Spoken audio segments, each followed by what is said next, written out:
Hello. Eto, 3 months na. 3 months na po tayo after operation. Hindi pa rin tayo makagala. Kailangan pa rin mag-practice. Kaya pala mga guys. Kita ba? Practice lang. Gamit mo lang cane, sunod saklay. Baka sakaling one of these days makakatakbo-takbo na tayo ulit. Makakagala-gala na. Ay nako, ayan. Ang ginawa ko, 5 mintana lang. Tignan yung mga dumadaan dyan. Bibilang ng sasakyan. Ay nako. Guys. Sana makagamay ko kagad yung pagpapractice ng saklay.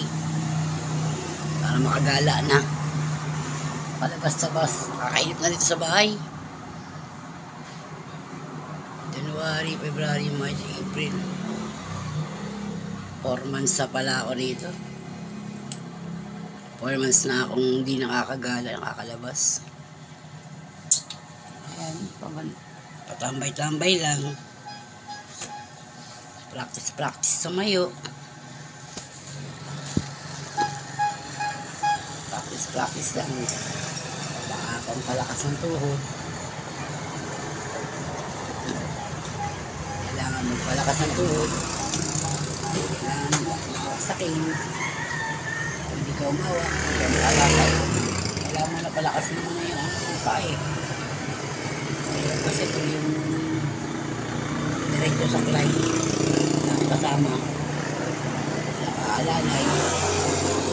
Pero nakatayo naman ako sa cane. Yan, nakatayo naman ako sa cane. Cane nga lang gamit ko. Pero banda-banda dyan, sakali.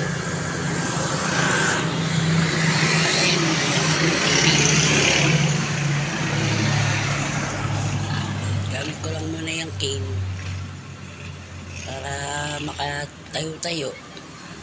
Pag hindi, wala, di tayo pwedeng mag-ano.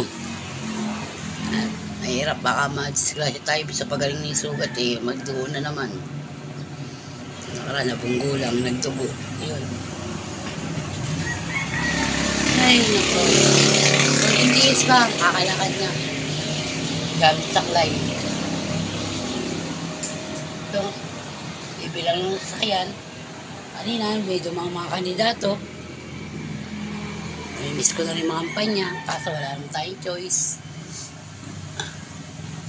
Hindi na tayo pwede sa mga ganun lakaran. Paano guys?